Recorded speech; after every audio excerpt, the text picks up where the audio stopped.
बिस्मिल्लाहिर्रहमानिर्रहीम। अस्सलामुअलैकुम। I am doctor Usman और आप लोग देख रहे हैं एस्ट्रोलॉजिकल गाइडेंस। आज की वीडियो में हम बात करेंगे एस्ट्रोलॉजी के अंदर लियो राइजिंग और लियो असेंडेंट लोग कौन होते हैं। ना कि सिर्फ ये कि ये लोग कौन होते हैं, बल्कि इनकी लाइफ की बेसिक फाउंडेशन क्या होती है।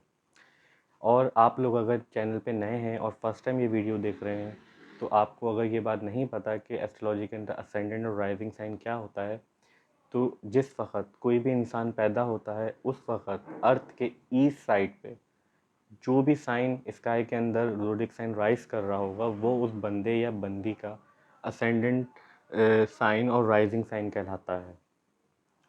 तो आज की वीडियो में हम बात करेंगे कि लियो राइजिंग और असेंडेंट लोग कौन होते हैं। ये लोग बहुत ज़्यादा कॉन्फिडेंट और प्राउड होते हैं। देखिए, इसकी मिसाल आप इस तरह से लें, लियो साइन रिप्रेजेंट करता है लॉइन को, और लॉइन को अगर आप उसकी नेचर को देखें तो उसका अगर शेर का बच्चा भी होता है तो उसको ये बात पता होती है सालों के जो लाइफ स्टाइल है उन लोगों का उससे, कि मैं जो है बड़ा होकर मुझे मैं किंग हूँ इस जंगल का। ठीक है, तो ये लोग जो हैं बहुत कॉन्फिडेंट प्राउड लोग होते हैं। अगर ये लोग किसी भी पार्टीज़ में, किसी भी कमरे में, किसी भी रूम में जहाँ पे बहुत सारे लोग हों, तो ये लोग इनको बहुत जल्दी ये लोग अट्रैक्ट करते हैं अटेंशन को, और इन लोगों को अटेंशन मिलती भी है। लाइक बहुत प्रोमिनेंट पर्सनैलिटीज़ होते हैं। और इनके बारे में एक और मेजर बात यह है कि देखें, ये लोग ज़्यादा बोलना पसंद नहीं करते, ज़्यादा बात करना नहीं। शेर किस तरह से होता है, देखें, शेर जब भी आपको रिस्पॉन्ड करेगा, या तो आप उसको प्रोवोक करें या उसको शिकार करना होगा। इसी तरीके से इनकी लाइफ के अंदर इनकी जो मेंटल थिंकिंग होती है वो ये, जब बोलेंगे तो जब बोलेंगे जब इनको कोई पॉइंट, इंपॉर्टेंट पॉइंट मेक करना हो, या फिर इनको कोई डिस्टर्ब करे, तो इसलिए वरना देखें, शेर भी हमेशा जो है वो पीछे बैठा रहता है साइलेंटली क्वाइटली, क्योंकि उसको ये प्रूफ करने की ज़रूरत नहीं होती कि वो शेर है और वो जंगल का बादशाह है। अब ये हो गई इनकी राइजिंग साइन और असेंडेंट की, मगर हम यहाँ पे सिर्फ राइजिंग साइन और असेंडेंट के बारे में बात नहीं कर रहे हैं। हम बात कर रहे हैं इनकी different aspect of the life, वो किस तरह के होते हैं इनके चार्ट के अकॉर्डिंग। तो ये लोग अपनी फैमिली के साथ जो इनकी जो स्पीच होती है या इनके बात करने का तरीका होता है, ये लोग बहुत कैलकुलेटिव होते हैं।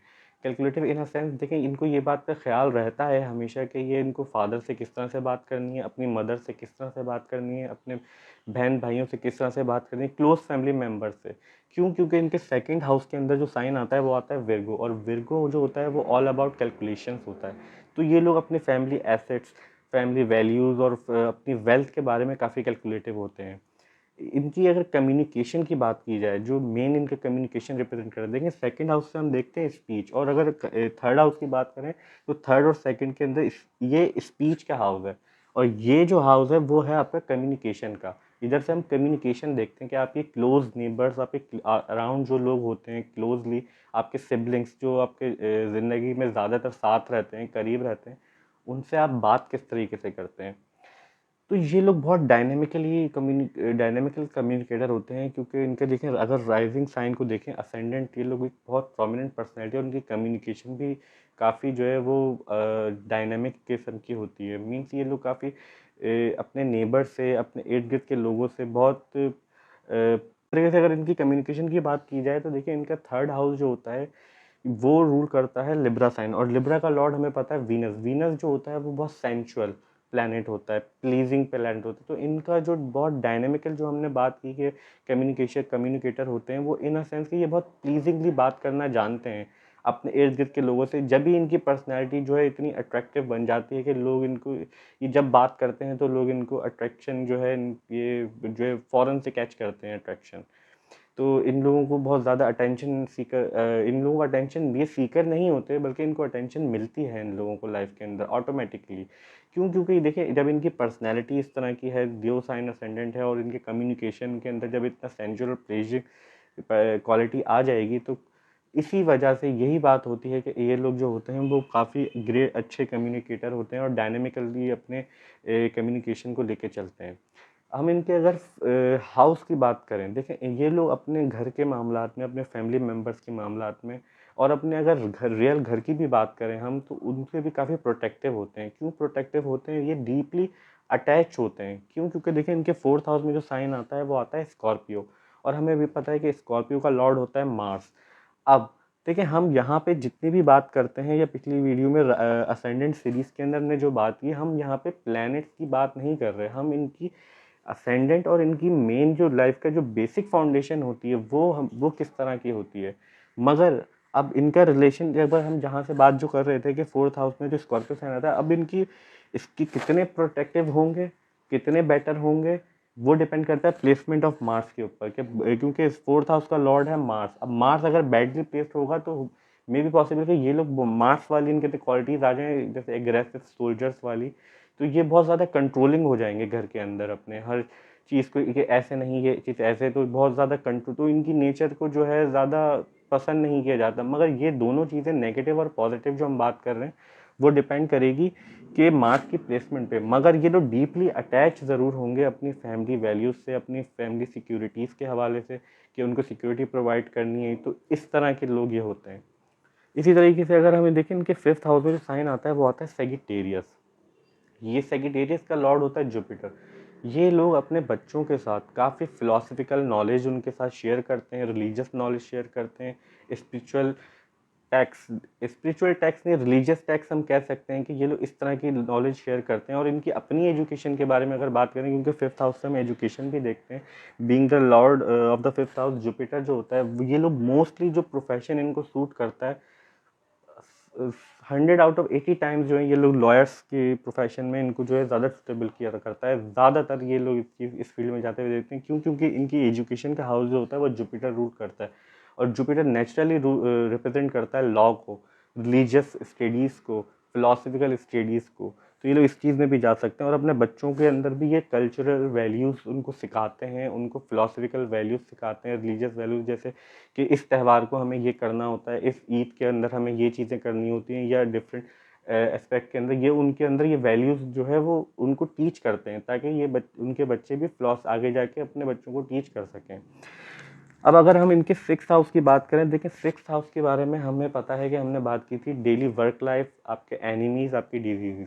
देखिए एनिमीज़ जो होते हैं वो यहाँ पे जो रिप्रेजेंट करते हैं वो रियल एनिमीज़ इस शक्ल में भी हो सकते हैं, जो आपके कंपटीटर होते हैं आपके वर्क के अंदर, आपके काम के अंदर, आपकी डेली वर्क लाइफ के अंदर। तो ये क्यों होता है? इन लोगों को बहुत ज़्यादा फेस करना पड़ती है अपोजिशन अपनी कैरियर के अंदर, अपनी लाइफ, डेली वर्क लाइफ के अंदर। क्यों? क्योंकि देखें, एस्ट्रोलॉजी के अंदर सन जो लियो का लॉर्ड होता है और सैटर्न जो कैप्रिकॉन का लॉर्ड होता है, इन दोनों की फ्रेंडली रिलेशनशिप नहीं है। ये लोग एक दूसरे को लाइक नहीं करते बीइंग इन एस्ट्रोलॉजी के अंदर, और इनके जो रिजल्ट मिलते हैं, अगर इनका कहीं कॉम्बिनेशन अगर चार्ट के अंदर हो जाए तो वो भी इसी तरह के होते हैं कि ज़्यादा अच्छे नहीं होते। वो हम आगे जाके वन बाय वन जब फर्दर डिस्कस करेंगे तो वो और क्लियर होगा। तो इस वजह से जो है इनको काफ़ी अपोजिशन फेस करनी पड़ती है, मगर ये लोग इस चीज़ में से जो है अपनी पर्सनैलिटी और अपने कम्युनिकेशन की वजह से इस चीज़ को कोप अप करने पे कादिर होते हैं और कर लेते हैं।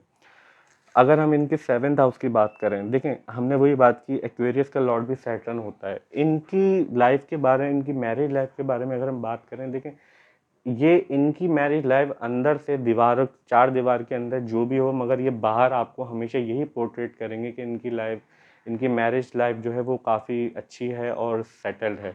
क्यों? क्योंकि देखें जो लियो साइन होते हैं, ये लोग सन रूल करता है लियो साइन को, और सन ही सन साइन रिप्रेजेंट ही प्राइड को करता है कि सन जो एक किंग है। तो ये लोग कभी नहीं चाहते कि इनकी जो मैरिड लाइफ होती है वो दूसरों को जो है उसके बारे में पता लगे। वो अच्छा ही पोर्ट्रे करेंगे, चाहे अंदर ये लोग आपस में चाहे इनके कितने भी इख्तलाफात हों। और ये यहाँ पे एक बहुत इंपॉर्टेंट बात ये है कि इन लोगों का ज़्यादातर जो स्पाउस होता है, अगर फीमेल होगी तो हस्बैंड, और अगर मेल होगा तो उसकी वाइफ जो होती है, वो ये लोग कोल्ड हार्टेड होते हैं। इनको कोल्ड हार्टेड ना कह, मतलब इनका काफ़ी जो है मैच्योर और मैच्योर टाइप का बंदा होता है, उसको हम कोल्ड हार्टेड कह रहे हैं। देखिए सन और सैटर्न जो है आपस में फ्रेंड्स नहीं है, हमने जैसे यहाँ पे बात की। इसी तरीके से सन जो है वो नेचुरल एस्ट्रोलॉजी के अंदर जो लियो साइन होता है वो आपके हार्ट को रिप्रेजेंट करता है, और उसके अपोजिट जो है हमेशा उल्टा होता है। तो एक्वेरियस साइन जो है, ये लोग बहुत ब्रॉड माइंडेड होते हैं। इन लोगों का हार्ट से कोई ये लोग ताल्लुक नहीं होता। ये लोग रूथलेस लोग हम कह सकते हैं इन अ लॉन्ग टर्म, मतलब काफ़ी सोबर लोग होते हैं ये लोग। बट इनकी मैरिज जैसी भी हो, ये लोग हमेशा उसको अच्छा ही पोर्ट्रेट करते हैं। और ये लोग वही वाली बात है कि हम लोग सिक्योरिटी इनके लिए मोस्ट इम्पॉर्टेंटली मैटर करती है शादी के अंदर, ना कि ये किस तरह का बंदा है, रंग, सूरत या फिर ये चीज़ें मैटर करें, मगर नहीं, फाइनेंशियल सिक्योरिटी मैटर करती है। अच्छा, ये लोग बहुत अच्छे एस्ट्रोलॉजर या फिर सीक्रेट नॉलेज, जितने भी साइकिक वर्ल्ड की चीज़ें होती हैं, एसोटेरिक वर्ल्ड होते हैं, उनकी उनकी चीज़ें होती हैं, या जितनी भी सीक्रेटिव चीज़ें हैं, secretive knowledge just like astrology, ये लोग इन बहुत अच्छे एस्ट्रोलॉजर बन सकते हैं अगर इनकी जो जुपिटर की प्लेसमेंट बहुत अच्छी हो जाए। क्योंकि देखिए 8th हाउस जो रिप्रेजेंट करता है, हमने बात की थी लॉन्जिविटी के साथ साथ जो है इन चीज़ों को भी रिप्रेजेंट करता है, इस तरह की नॉलेज को रिप्रेजेंट करता है। तो ये लोग जो है बहुत अच्छे एस्ट्रोलॉजर भी हो सकते हैं, बट डिपेंड करता है प्लेसमेंट ऑफ द जुपिटर पे कि जुपिटर किस तरह से प्लेस्ड है। अगर जुपिटर इनका 8th हाउस में प्लेस्ड हो या 8th हाउस से कोई कनेक्शन बना ले, तो ऐसे लोगों को नेचुरली इस चीज़ की इंसाइट्स मिलती रहती हैं। इनको जो है इनका एक सिक्स सेंस आप समझें, मैं ये तो नहीं कहूँगा कि इनको जो इल्हाम होते रहते हैं, नहीं, ये एक गाइडेंस होती है। नेचुरली आपको जो ख्याल आता है, आप सोचते हैं इस बारे में, इंटरेस्ट आपको पैदा होता है, ये वाली चीज़ें होती हैं। इसी तरीके से देखें, इनका 9th हाउस देखें तो इनके जो हायर बिलीफ्स होते हैं, इनकी जो स्पिरिचुअल नॉलेज, इनकी जो रिलीजियस नॉलेज होती है, या ये जिस तरह के अपने बिलीफ्स रखते हैं उसमें फर्म होते हैं। क्यों फर्म होते हैं? क्योंकि देखें, इनका 9th हाउस रूल करता है एरीज साइन, और एरीज का लॉर्ड हमें पता है मार्स होता है, और Mars is just like a soldier. सही, तो एस्ट्रोलॉजी के अंदर मार्स को हम एक्शन ओरिएंटेड प्लैनेट कहते हैं, जो एनर्जी का प्लैनेट होता है। तो वो जब रूल करता है, अब लेट सपोज अगर ये लोग वेजिटेरियन हैं, तो ये उस बिलीफ पे फिक्स्ड रहेंगे, इनको ये चीज़ नहीं होगी। इसी तरीके से दूसरे लोग होते हैं तो वो इस चीज़ पे कॉम्प्रोमाइज़ कर जाते हैं, नहीं कि कभी कभी कुछ नॉन वेज भी खा लिया या नहीं किया, मगर ये लोग, इनकी जो टीचिंग्स होती हैं, इनके जो बिलीव्स होते हैं, हायर बिलीफ और रिलीजियस नॉलेज, इस पर ये फर्म रहते हैं और उस पर स्टिक टू द पॉइंट रहता है। आप इनको बहुत जल्दी हिला नहीं सकते, इनके जो टीचिंग्स होती हैं उसके। इन इसी तरह इनका देखिए 10th हाउस देखें, अब इनके बारे में, लियो राइजिंग और असेंडेंट के बारे में एक और बात है। ये बात क्या है? देखें, इनका 10th हाउस रूल करता है वीनस, और इनका 3rd हाउस भी रूल करता है वीनस, और इनका असेंडेंट साइन है लियो। तो जब ये तीन कॉम्बिनेशन बनते हैं, तो देखें वीनस, ये लोग अपनी कम्युनिकेशन का, इनका जो काम होता है, मेनली वर्क जो होता है, ये कम्युनिकेशन पे बेस्ड करता है। क्यों कम्युनिकेशन पे बेस्ड करता है इनका? क्योंकि देखें, ये लोग, वीनस जो है वो लग्जरी और इस क्रिएटिव, जो जितनी भी चीज़ें होती हैं, कम्युनिकेशन, मीडिया, मास, और ज़्यादातर जो लियो साइन रहती है, जो एक्टर्स भी होते हैं बहुत सारे। क्यों? क्योंकि देखिए सन इल्यूमिनेटिंग प्लैनेट है, सबसे ज़्यादा इल्यूमिनेट होता है स्काई के अंदर। तो ये लोग भी, इनकी पर्सनैलिटी भी इसी तरह से इल्यूमिनेट होती है। तो ये लोग, जो 3rd हाउस होता है हमारा मास कम्युनिकेशन का, हमने बात की थी, इसी तरह से मीडिया का, हम क्रिएटिव, हमारे जो टेली कम्युनिकेशन होते हैं, उन चीज़ों का भी होता है। तो इनका कैरियर का लॉट सेम होने की वजह से ज़्यादातर ये लोग इन फील्ड्स में आते हैं जिधर इनको कम्युनिकेशन और ब्यूटी से रिलेटेड या सिनेमा से रिलेटेड काम करना पड़े। मोस्ट ऑफ द टाइम ऐसा होता है। अगर हम इनके फ्रेंड सर्कल और इनके सोशल सर्कल की बात करें, सोशल नेटवर्किंग की बात करें, देखिए वहाँ पे साइन आता है 11th हाउस में जेमिनी। और हमने जेमिनी के बारे में बात की थी। जेमिनी जो है वो काफ़ी टॉकेटिव लोग होते हैं। ये लोग बहुत, मतलब किसी फिलोसफिकल लोग नहीं होते। इन लोगों को जो है स्मॉल टॉक्स करना पसंद होती हैं। ये लोग एक वक्त में 10 चीज़ों के बारे में इंटरेस्ट रखना जानते हैं, और ये लोग इसी चीज़ में, तो ये लोग, इनकी जो फ्रेंड सर्कल होता है, ये लोग काफ़ी कम्युनिकेटिव होते हैं अपने उनसे, काफ़ी जैसे कि इनके 11th हाउस में साइन आता है, वो आता है जेमिनी, और इनके 11th और 2nd हाउस का जो लॉर्ड होता है वो होता है मरकरी। क्योंकि हमें ये बात पता है कि जेमिनी और विर्गो का जो लॉर्ड है एस्ट्रोलॉजी के अंदर, वो मरकरी है। तो इन लोगों को अपना गेन्स, पैसे, और ये सेविंग्स, आपकी जो वेल्थ होती है, इनके जो इनकमिंग गेन्स होते हैं, उसके अंदर कहीं ना कहीं कम्युनिकेशन इन्वॉल्व होता है। लाइक आपने देखा होगा कि जो बहुत कामयाब सेल्स पर्सनस होते हैं किसी भी कंपनी के अंदर, जो कि अगर इतने गुड होते हैं अपने कम्युनिकेशन के अंदर, कि वो कि मिट्टी को भी बेच सकते हैं किसी को भी अपनी बातों से। तो ये लोग उस तरह के लोग होते हैं। मगर डिपेंड करेगा कि प्लेसमेंट ऑफ द प्लैनेट किस तरह की है, मेनली कि हम, ये अच्छी कम्युनिकेशन है, या वो अच्छे उनको फ़ायदा दे रही है चार्ट के अंदर, या वो उनको नुकसान कर रही है। इसी तरीके से देखें, हम इनकी फिलोसफिकल या इनके जो है स्पिरिचुअल बिलीफ की बात करें, ये लोग काफ़ी जो है स्पिरिचुअल लोग होते हैं। क्यों? Being the 12th house Lord जो है इनका मून होता है। तो 12th हाउस का जो लॉर्ड होता है मून, मून के बारे में हमने बात की थी। मून जो है टाइडल वे में मूव करता है, up and down, up and down.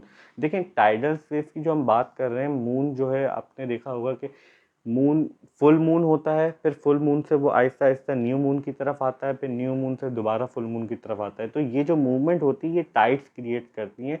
हमारा जो समंदर है, हमारा जो पानी है जितना भी दुनिया के अंदर, तो मून उसको भी कंट्रोल करता है। तो इसी वजह से जो मून जिस भी हाउस के अंदर हमारा प्लेस्ड होता है या जिस साइन को रूल करता है, वो साइन के सिग्निफिकेंस जो है अप एंड डाउन रहते हैं। सो एवरीवन, आई होप आपको ये वीडियो समझ आई होगी और अच्छी लगी होगी।